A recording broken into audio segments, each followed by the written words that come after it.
All right, welcome to yet another installment of Panopto.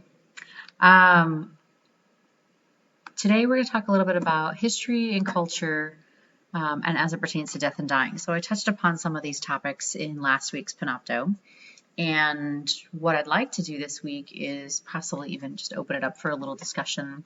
Might create a little Zoom meeting or even just another set of slides to take some of these topics a little further and just how they pertain specifically to the environment that most of you are actually working and practicing in. So let's get into it. So this is what we're going to consider for today. So you can see on your slide, where are we as a culture? How did we get here? What have we gained and lost? And what about agency and power? And as we get into some of these topics, I'll talk a little bit more about why we're talking about them. All right. So the reality is death has always been happening. That's pretty much what it means to be human. We've always died. So how did we get here is literally because we continue to live and die. Ta-da, end of story. But really, I think the thing that I want to talk about here is, when we look back, so as a side note, I was also in my many years ago undergraduate education and anthropology and linguistics major. So, looking at cultural mores and practices is a big part of the study in anthropology and sociology, and very specifically looking at cultural practices around major life events, specifically around birth, around child rearing or family dynamics, around feeding and eating. So, thinking very stereotypically about anthropologic literature around like hunting-gathering, and around dying. So in the field of anthropology and in the fields also of sociology, which tend to look more at like the social dynamism as opposed to specifically the practices, in anthropology, a lot of the information we have about how people have died and what human beings up until our current time and our current context have thought about death and dying has honestly come from anthropologic literature. So what we can see if we look back at a lot of it, and I'll say just from even having studied it for many years, is that nearly every culture and every era on some level has had some engagement, ritual, prescription, cultural norms and mores around death and around the process of dying.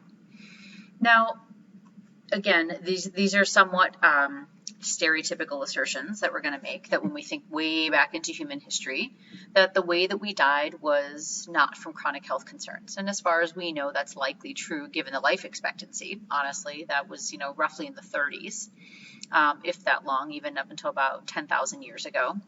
And even in as late as like several centuries ago. So we typically didn't see a lot of the chronic health issues that we're seeing in our modern context. So we weren't always talking about prolonged death. We weren't always talking about the process of dying in history and in older cultures in the way that we now have to consider it. So it's not to say that dying is unique. The process of dying is not unique in human existence. As I said, it's always been happening. We have always died. But the consideration of that time up until we actually take our last breaths, our hearts stop beating, and we are effectively biochemically, physiologically dead. That process of dying, which now many of you are managing. A lot of you have shared some of your experiences in your work about actually doing end-of-life care, working in SNFs, working in hospice care. So many of you are very engaged with the process of dying on some level in the history of human beings, maybe not necessarily in our current history. It's a relatively new concept.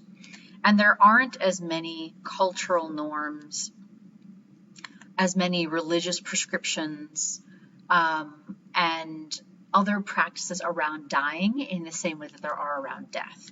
So I just want to make that little distinction there because I think it's really important when we consider this. We conflate, and the title of the class is Death and Dying. So we smash these things together as if they are the same, and ultimately they are separate processes and they are separate things that we have had really different viewpoints on and different practices around for most of human existence. But in looking back at a lot of the practices and the community engagement and the rituals around death, think of it as there being a couple different categories that we were addressing or that we were mitigating with those, with all of those practices and rituals and engagement. They were mostly around the actual process, like short or maybe days long process of just death, more acutely. And up until very, very recent history, we died of infectious diseases, of starvation, complications from childbirth, quote unquote normal complications like hemorrhage, infection, where we still die worldwide more than anything else from hemorrhage and infection in childbirth. Those were more acute events that we died from. And so a lot of our practices, our thinking, our mindset, our viewpoints, our cultural prescriptions around death and potentially around dying, although like I said, it's a separate process, are also around the fact that there's a level of acuity, that it's a thing that's happening like right this second, maybe over the course of a couple of days, possibly, and that it is something that we have to, in some cases, protect, because maybe we're trying to protect that dyad of a parent and a child, or we're trying to protect an elder individual who we revere in the community. But in other places, it might be protecting the community from that person if we perceive that it might have been infectious. Now, long before biochemical and technologized medicine, people have been able to identify infectious causes of death, maybe not in the way that we are able to identify them now, like, now we do PCR testing and, and can trace things in a way that people haven't been able to, but those observations have still been made for many, many centuries prior to our current medical context. So the other category that we're considering, or the categories that we're considering around death and ritual, and our perceptions around death are, there's this concept of passage, like passage around normal life events like birth, like aging. And then these other infectious reasons that people have been able to perceive, but not maybe always been able to identify. And then a lot of our rituals, community engagement, prescriptions, all of that have arisen over time and evolved in cultures and in geographic locations, and then have sort of trickled into our current era, have come from sort of these contexts around death. That either this person died of something that we think other people had because they kind of looked the same before they all died. So maybe for now on, when people are dying, we should keep them over there and we should keep everybody else over here so that we can prevent that. Social distancing or physical distancing has been a thing. Even in times of yore, people have noticed that, like, when we were closer together, that it made it possible for more people to die from a thing. But on the flip side, there are just as many cultural prescriptions and rituals around engagement. That when we are losing a birthing parent and or a child after childbirth, or when we are losing an elder, the community comes together around that. So, a part of this is to say, let's not romanticize the way that people have always looked at dying and death in particular. People have not always looked at it as a not scary thing. People haven't always looked at it as like a beautiful thing. Death has scared people for all the centuries that humans have been in existence also. And we also have had very deep cultural practices and beliefs that death is beautiful and normal and part of living life, and that communities lost people regularly. and had a way to integrate that loss into their lives because it happened so often and so normally and so regularly. There was a way to actually witness it, honor it, engage in some ritual or practice around it for the integration of that. I mean, ritual and practice has a lot of connotations now as being specifically around religion. But really, when we talk about ritual and practice, it's a way that we integrate the thing that's happening into our day-to-day lives so that they become like this. So the event isn't here and we are here. And ritual practice is kind of like activities of daily life, actually marrying the event with how we live. If we think about what rituals and practices really are from an anthropologic perspective, and on a lot of levels, what they do for us even now, for those of us who have any kind of ritual or practice of anything in our lives, whether it's we get up and we sit quietly with our cup of coffee. What does that do for us? Part of that is that integration.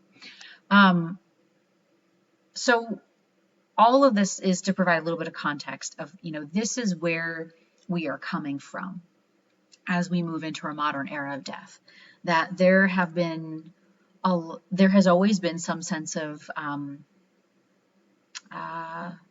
uncertainty, maybe fear, and an acuity in death, and there has also been beauty and honor and ritual and practice and community engagement around death, and both of those things have existed. But when we talk about what those rituals were like, or we think about those rituals like, again, from an anthropologic perspective, less from a medical perspective, because that's very new in human history. Most of the rituals and practices, whether it was around acuity or whether it was around normal life event and the passage of people, most of those rituals and practices, if we were to, again, sort of like type them, were not necessarily around stopping or preventing death or pretending it doesn't happen. It was, most of those practices were acknowledged death as an inevitability, as opposed to, oh, we can actually make this not happen. This doesn't have to be true. Let's do that. Those types of practices are newer, and we'll talk about why that is. So I think, I just want to plant that seed that a lot of the things that we, when we think about a lot of our rituals, or our practices, they aren't about making death not happen or pretending it doesn't exist. So where are we now? What's our death culture? There are a lot of ways to describe it. This list is not exhaustive. This is sort of, I'm pulling from actually, even from some of your reflections, for many of you who've already submitted this, from lots of other things that, I read around this topic that I engage with. And here are a lot of the words that come up around our death culture. And so when I say our, I am referring to specifically, United States now, 20th, 21st century kind of thing, and honestly even more current as, the culture that we are all embedded in as people who are engaged in healthcare. So one of the ways to describe that, and I think that many of you alluded to this in your reflections in your first assignment, the concept of our death culture being a medical culture, that death is a highly medicalized event. As I mentioned to you guys in Panopto last week, my dad has this lovely quote about how death is a biochemical event, that it is a thing where certain biochemical reactions happen, some don't. Physiologically, those or the way that the outcome of those biochemical events physiologically are that, the lungs stop expanding, they stop exchanging oxygen and CO2, the heart stops beating, and then eventually at that point we have organ failure and then the brain stops working as well. So we have a biochemical physiologic event that's happening, and that's ultimately what death is. When we talk about, and I want us to think about this, like the biochemical event and the medicalization, when we pronounce death, is when all of those biochemical physiologic reactions cease to happen. And I think that makes sense for a lot of us trained and embedded in this culture. But I think the time that I was very struck by this, and as I mentioned in my last Panopto, is when my best friend passed away. She wasn't in hospice for very long, 24 hours. Um, she was already not conscious. She had already left, but she was not dead. Her body was completely shut down. Obviously, she wasn't on a ventilator because that wasn't the point of hospice care. She was being medicated for pain because the idea was that she was still experiencing pain. And although there weren't obvious cues that she was either. And then the time at which the nurse came in, and also understand that like we are all medical providers sitting around her, so it was interesting to us that then another person had to come in, put a scope to her chest, and say, "Yep, she was dead." And like, yeah, we know. She hasn't been here for a little while, but that's speaking. A friend speaking, but also medical provider speaking. And when we decided that this person had died was when a nurse decided, right? Person who was working for the facility. And again, this is not about demonizing it. This is just think about how this contributes to our culture. Because we're going to get to this when we get to sort of the power and agency piece. Who gets to decide when your life has ended? And based on what? Preventable. That part of our death culture is that death is preventable. We live and breathe like this as healthcare providers, that if you just engage in the right actions, you make all the hundreds and hundreds and hundreds of positive, quote unquote, healthy lifestyle choices, you can at least extend your life or extend your quote unquote quality of life. And potentially you can prevent death at a given time. The challenge with that is we don't actually know when it was going to happen anyway, right? How do we know that this person extended their life with the lifestyle decisions we made? We don't. We actually don't know that. But that definitely affects and infects our culture around death, that we can stave it off. And that if we just do these things, we can outwit it for a little while longer, except that we don't actually know that. We like to think that. We like to pat ourselves on the back. Many of my colleagues, and I will own this, we're having this conversation right now, actually, in a discussion group around the pandemic and people talking about lifestyle choices and whether or not they are contributions to whether or not people live and die from COVID. And my experience is no, that people have made hundreds of positive lifestyle choices. The people that I know personally who have experienced COVID, survived, and are experiencing a number of severe sequelae afterwards. They did everything right. And yet they still contracted the illness. And they didn't die, but they are suffering. So these are interesting discussions in a lot of different arenas, not just in our conventional medical hospital-based arena. But it affects everyone, whether we're in the conventional arena or more the integrative medicine arena. People have this idea that if we just do things right, we can outwit this thing. If not forever, because, none of us actually could know that that's true, or we know that that's not true, I should say. It's going to happen, but that we might get a couple more years. There are some studies that show that if we decrease smoking, it can improve our longevity. That's one of the things that probably has the most positive correlation with the extension of our lives. But it doesn't mean that we won't die. And it doesn't mean we won't suffer. And it doesn't ensure that we'll have quality of life either. So there's a lot of other things about our death culture in that concept of it being preventable that also makes whether or not someone lives and dies versus their well-being in that time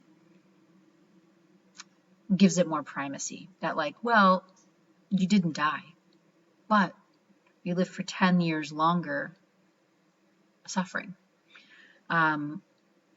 Was that better? Who gets to decide that? Our culture, specifically more from the medical perspective, proceeds with the idea that you didn't die, and so thumbs up. The other piece about our death culture, and part of this is the medicalization, and we'll talk a little about the history piece, is that death became hidden instead of actually happening in the communities and the homes, whether it was related to acuity and something that was observed or perceived as infectious, or something that was pertaining to childbirth or older years.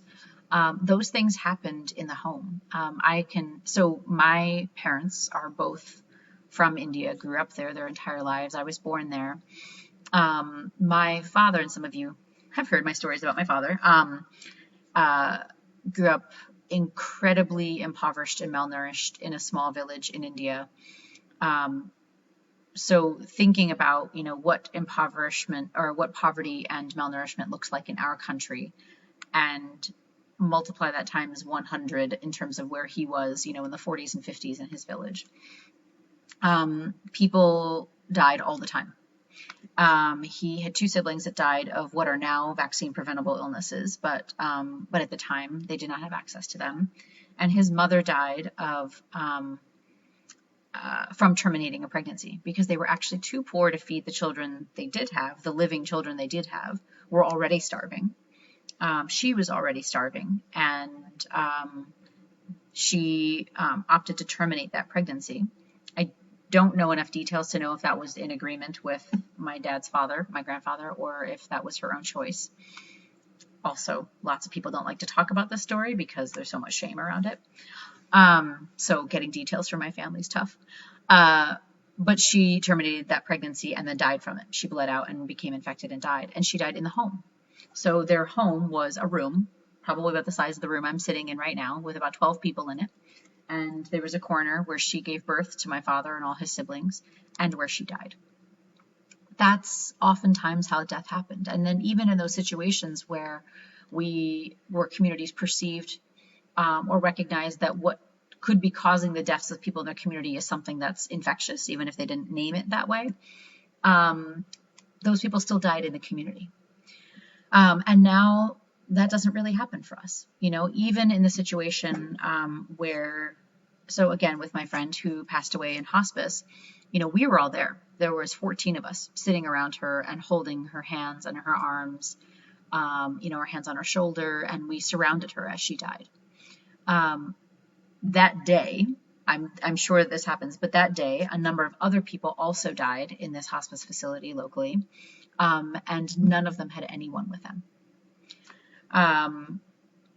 That is ultimately the way a lot of people die in our culture, whether it's in, skilled nursing facilities or nursing homes, in hospice care, is that, and maybe many of you have this experience and have shared these experiences in your reflections too, that it's not even just about the alone, but that it also feels very much hidden because we put them in a place and they go there to die.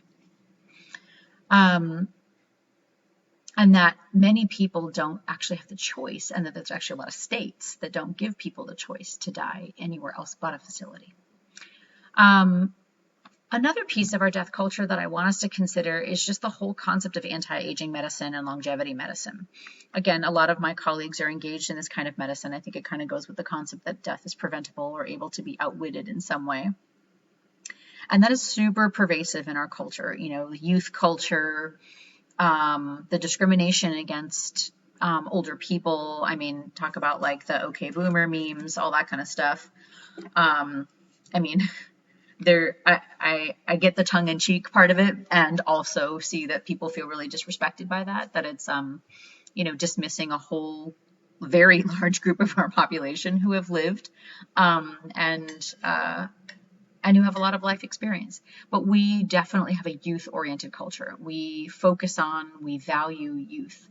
And that has also, on the flip side, really affected our death culture. Because we are so focused on our youth and our living, it makes the dying and the death very far away, very abstract, and also on that level scary, fearful, and unknowable. How did we get here, and was it always this way? So the thing to know about the culture that we are in, and all of these, descriptions of it, that list on the prior slide could be bigger, or could be better developed depending on contributions. how did we get here? Was it always this way? It wasn't always this way. We know that. But what got us here is actually a lot of the same things that got us to health insurance and got us to the healthcare system that we have. So for those of you, actually, I think I had most of you who are nursing students in this class in 460, the translational research class, but I also used to teach 420, which is the health policy class, health policy and advocacy. And there is a lecture where I talk about the history of our healthcare system. That is effectively the history of that healthcare system is also effectively the history of how we got here in terms of our death culture.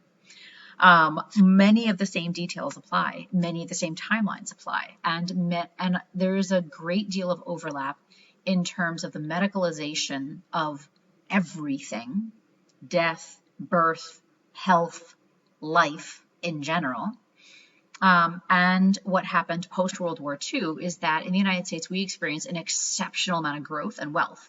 So following World War II, European countries, Russia, they were decimated. They lost tens of millions of people. Their countries, topographically, were destroyed. We did not experience that same level of decimation post-World War II that all of our quote-unquote allies did. And in the same time, over the course of World War I, World War II, and even in response to the 1918-1919 pandemic and the Great Depression, we had made great strides in technology and medicine and ultimately the development of hospitals. So, what happened in Canadian provinces is that there were a number of grants formed in the 50s to actually build and distribute hospitals all across the provinces. And similar things happened across the United States. It's not that we didn't have healthcare facilities before, but what we started to do is break down those smaller town doctor, small community clinics, and conglomerate into larger hospitals. And part of that was a very active process, a funded process to concentrate healthcare in larger facilities called hospitals. And some of that was actually born out of things that happened through World War I, World War II, but also very militaristic policies and hierarchy, which means that then life, health, birth, death went from being a community event, a town doctor event, an attended event, to a hospitalized event. And that is probably one of the most impactful pieces of how we arrived at this death culture. It's not that simply that we made advances in technology and medicine. We did, and that definitely is impactful here. But also this idea that we were moving healthcare to these facilities where they could then become managed, financed, and in conjunction with health insurance and our healthcare system. We developed a healthcare system. So we're all in it. And I get that this for some of you, might be like, yeah, totally get it. For some of you, this might be a complete paradigm shift. We are in a system on some level and in agreement with the system because we participate in it, we live in it, we work in it. And so we accept this as normal, but this wasn't necessarily the way it always was. And it came with very specific efforts to make that true. Not necessarily because that's where death belonged, or birth belonged, or that even people were dying better or birthing better in those situations. That's just, there were some real financial management systems motivations to having that be true. Not necessarily because that's where health care actually needed to be. And I really want you to sit with that if this is a paradigm shift, and I'm happy to talk about that more. The other piece of that preventability, avoidability of death is that the advances in technology and medications, vaccines, like having the polio vaccine, in the 40s and 50s, and the measles vaccine in the 60s. And antibiotics, in the 30s and 40s, we used them. And then all of a sudden people didn't have to die as much or at all. and maybe didn't even have to contract the illness at all, so they didn't have the sequelae. That maybe if they had the vaccine, not only did they not have to experience polio, which might have been a flu-like illness, but they didn't have to experience the paralytic sequelae, 1% of the time after polio. Maybe they didn't actually have to experience encephalitis and any neurologic problems that happened in response to measles, if they never even had to have the illness at all. We're having this conversation right now as it pertains to COVID, because people keep talking about death. Like people are dying, but it's like the cases are going up, but less people are dying. Okay, but that's not necessarily what we're only talking about here. We're talking about the people in the middle who suffer, who are actually experiencing the sequelae, and they might recover, but they're taking 6 to 8 weeks to recover. It's not just the flu.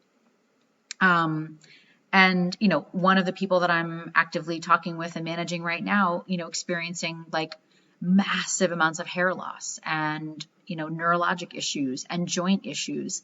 It's definitely triggering a whole other set of chronic health conditions that might be characterized as autoimmune in response. And this person's still not working and is 10 weeks out from their infection. There are many more costs than just death. So, just thinking about how technology, advances in technology, medications that we use to avoid death, that's great. We use them to avoid death, but consider how this also shifted the narrative around death, that now death was avoidable. Yay.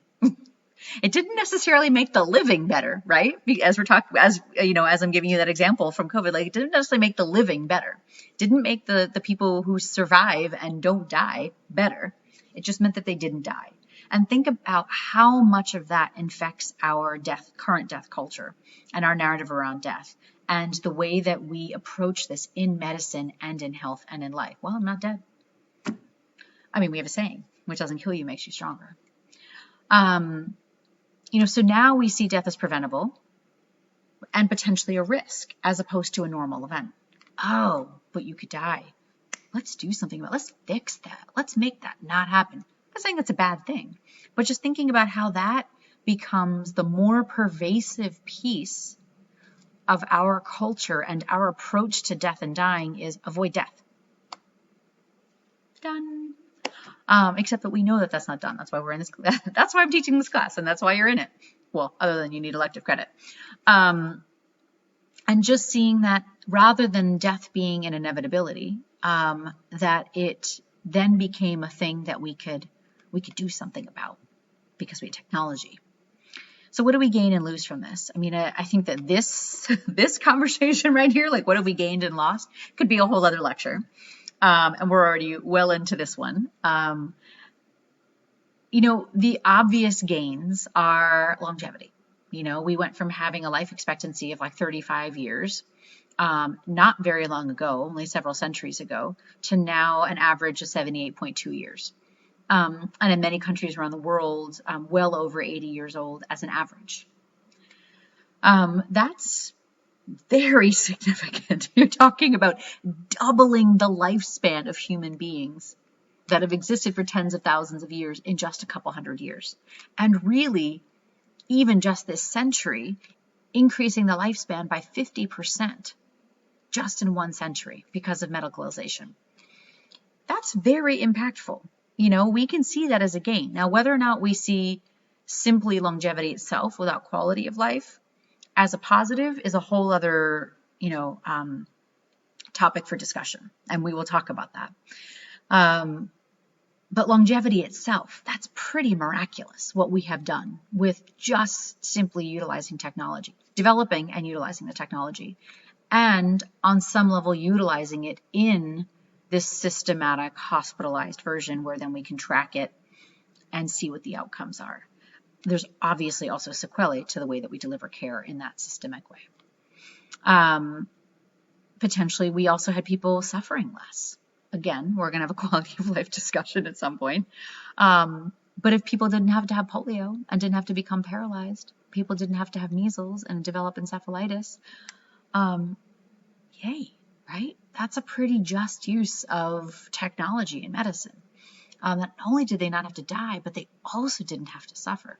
That's, next level. That's good, as in our culture. I'm not making that qualification. I'm just saying that that's our culture's, potentially our culture's qualification. Economic impact. So there's a document, it's like 30 pages long, if you're interested in looking at this, on the AARP's website, the Longevity Economy Outlook from 2013. So it's a little bit outdated now, but I think it's really fascinating to think about the economic impact of having people live longer. You would think when you have more people living longer, that becomes a quote-unquote burden on the system. You have more people who are older, suffering chronic health conditions, taking 2 or more prescribed medications for chronic health conditions that are life-threatening, that we have an older, sicker population. That is true on some level, depending on how you characterize sicker. And I talk about that in our health policy class, that there are people who, because we have this generation of people, 65 plus, who are living longer and with more chronic health concerns, we do have a systemic concern around death and dying, specifically around the dying part, that we didn't actually have to really address before this in such a large fashion, which I think is why this topic takes on a lot more urgency and nuance for me. But there's also positive economic impacts. You have people living longer, which means they can work longer, they can contribute longer, they can buy more stuff longer. There are real economic impacts to having people on this earth longer and being engaged in our system and our economy. That is not necessarily why we do these things, but it is a fascinating gain in the way that we approach death. By keeping people alive longer, there are real positives in other sectors. There are losses, this also, and many of you have remarked upon this in your own reflections. I have had these experiences in my own life that, because of our cultural change, because of our medicalization of life, period, normal life events, birth, death, we've lost a lot. Because we have technologized, we have decided on some level that the way that we qualify success in healthcare and success in life is that we're not dead. But what we lose is the community engagement when people are hidden away in facilities and they're dying alone. Not just for the person who's dying, but also for the community, that they are not engaged in the natural progression of their lives. They are losing that opportunity, because I'll tell you, and maybe some of you have the same experience, that being engaged with death, I'm also a maternity care provider, so I'm very also engaged with birth. Being engaged with these 2 very big life events, as I said before, has changed my living more than anything else in the world.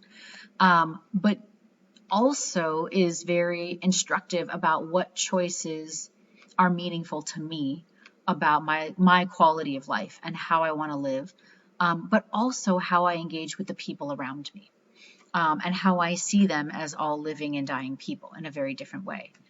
There's lots of discussions about what we lose in our, in technology with screens and phones and, Zoom classes. We lose engagement. And the same is also true when we utilize technology in medicine in life events. We lose that engagement. And there are real costs for that I think are perceptible to all of us, even if we can't always put it in words. We lose the meaning in ritual and passage.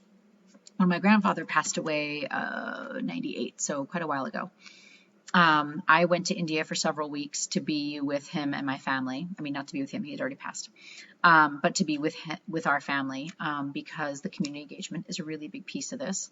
And although my family isn't super religious per se, the rituals are somewhat grounded in religion and vice versa, and the culture and the religion as being separate things, but also integrated.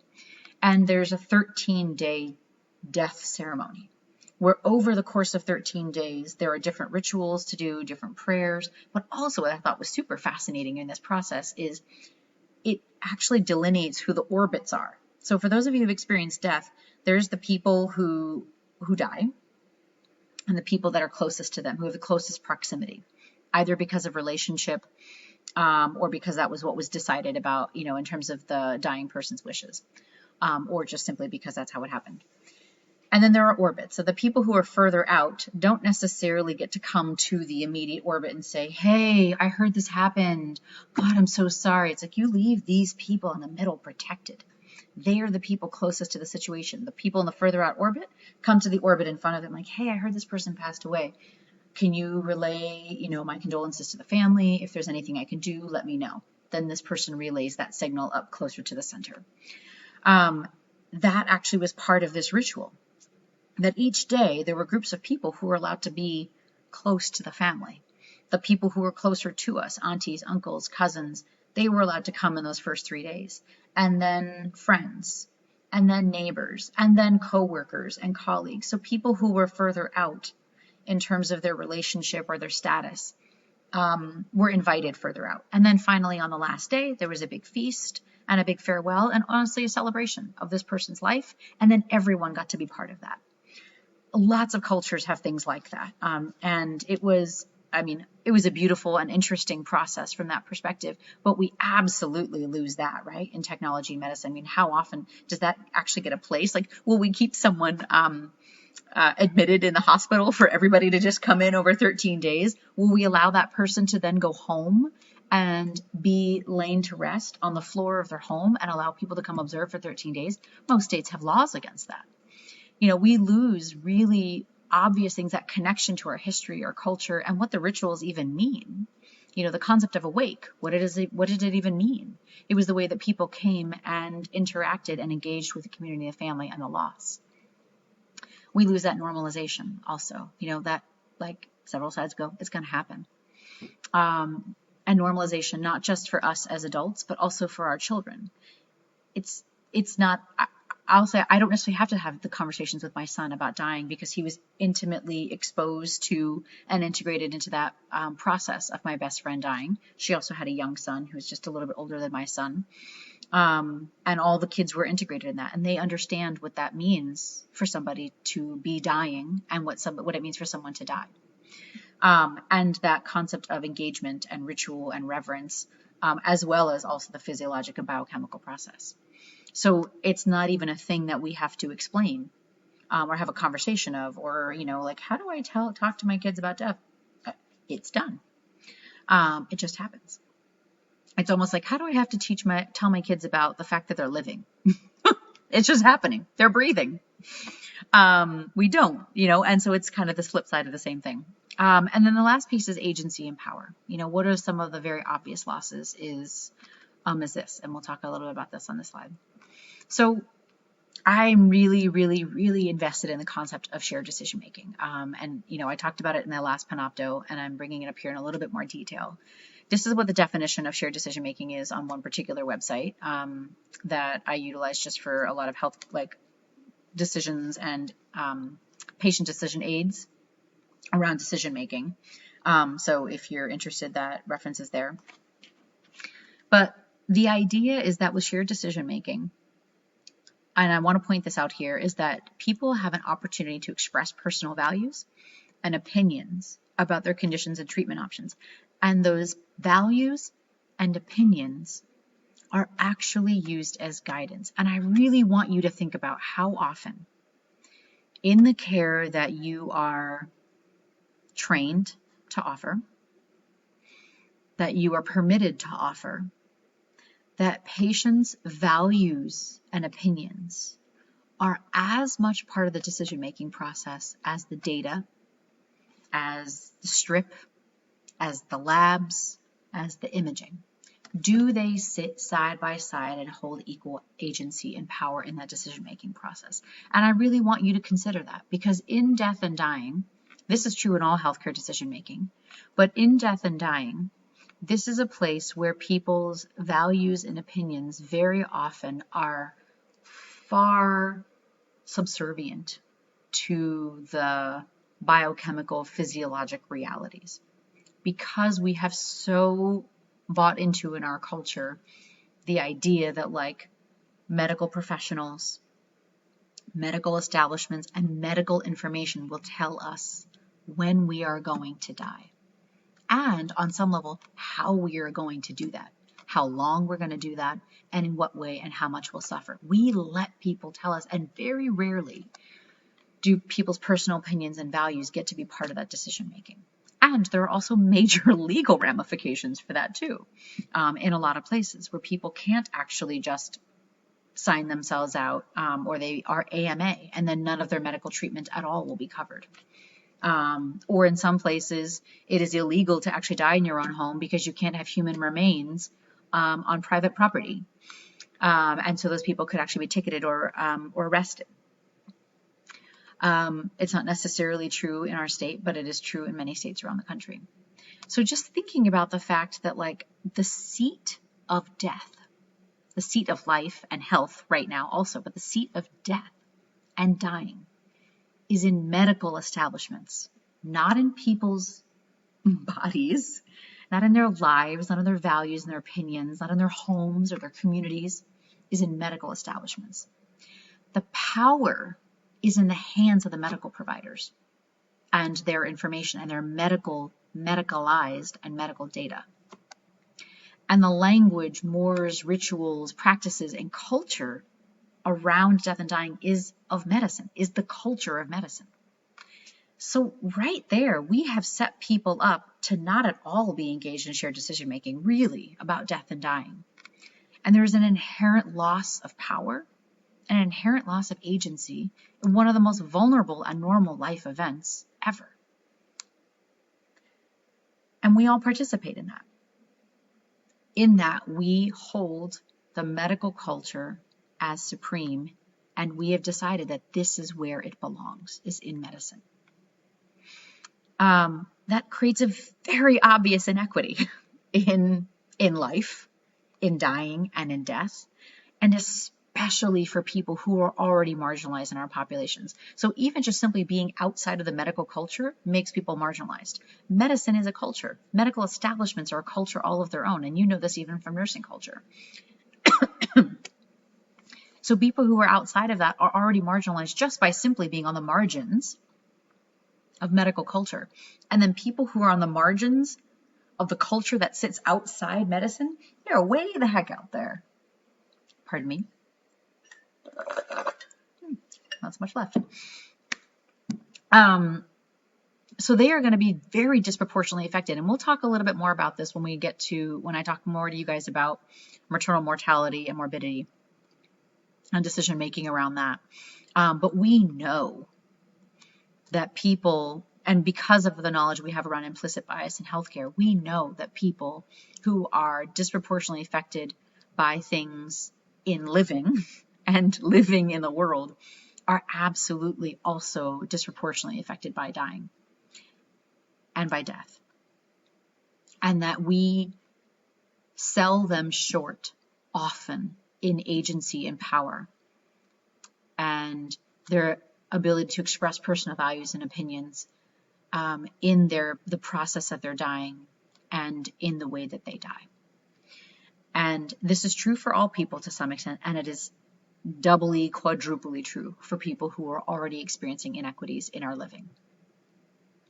So how can we make this different? Because, my goal for you in any class that I teach is to mobilize. I am an activist by nature, and not everybody feels that they are part of the problem or part of the change, but I implore you and encourage you to think about yourself as an activist within the system.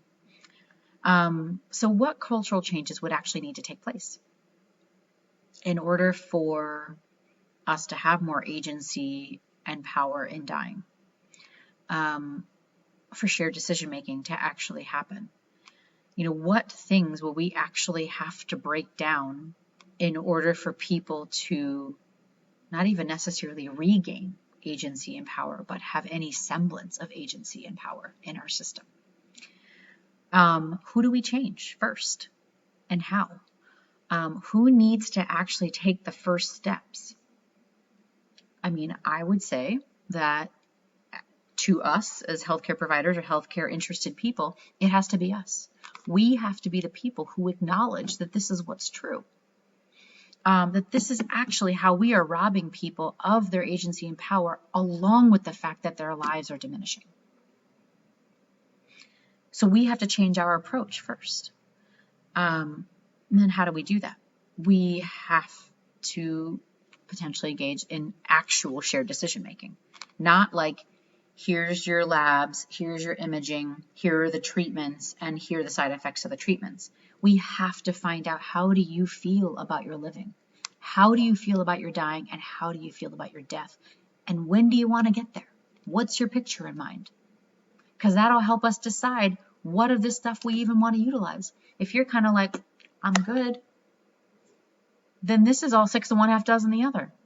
Choose, choose your own adventure. But we also have to acknowledge that choice is possible. It has to be an option. What would it look like on a day-to-day level in terms of how would that change your interactions with people? Knowing that they are being robbed of their agency and power around their death and dying. What would it do in terms of your day-to-day interaction with someone? How would you deliver that information differently? How would it change the level of empathy and compassion you have for them? Knowing that people are, all of our patients are ultimately sitting on the margins, unless they're also healthcare providers. And even still, when we're healthcare providers, we go for objectivity. We go to not be the healthcare provider. So we are sitting on the margins of this culture already as patients. In our own lives, we are sitting on the margins of our own lives and our own dying. And then people who are way far out there, marginalized within the margins, how would it change your interactions with families and people when you even just proceed with that knowledge? Acknowledging our bias. What would it have to look like from an administrative perspective? What would hospitals have to allow us to do? What would nurse managers have to encourage and make space for and provide training for? Obviously, legislative things would have to change too, so that people can make the decision, be like, you know what? Thanks. You guys have done a lot for me. I'm signing out. I'm going to go die at home. Not a lot of places make that possible for people. They keep them there, ultimately against their will, and force them to die somewhere and with people and in a way that they don't want to. And, I'll end with this. We can't have a conversation about improving people's lived experiences and really their dying experiences if we don't change the culture in the system. And we are the culture in the system. We are complicit. And if we don't change ourselves, we don't change the culture in the system. And then we can't actually improve people's lives, because they're not going to have better lived and dying experiences in a system that is not working for them, that is not actually acknowledging that this is a normal life event or a normal process, or a process that they actually get to express values and opinions in and have some agency and power in. And, maybe I don't need to make this explicit, but I will, but do you see any parallels with what's happening right now in us doing our anti-racist work? We can't actually improve the lives of Black people in America, of BIPOC communities, if we don't change the system, right? The same is true with death and dying. People cannot gain more agency and power in their death and dying. We can't actually even do a lot of the things that we're going to talk about for the rest of this class if the system and the culture don't permit it. So I'm leaving those questions for you to think about. I would love for us to discuss this a little bit more, and so I will either even just schedule like a little Zoom meeting where we can have some discussion on these topics, and or a little in an optional discussion post. These would be optional things where we can talk a little bit more about these ideas, because I want us to think about how we're going to do our own work to shift things for the people that we care for, and the way that they get to die and their experience in dying.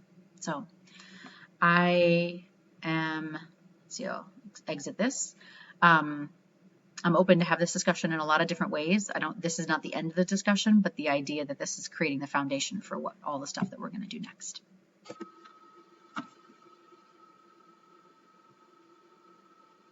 All right, cool. I'm going to pause this now, and I'll post it up on the modules for you guys, and we'll take it from there. Take care. Bye.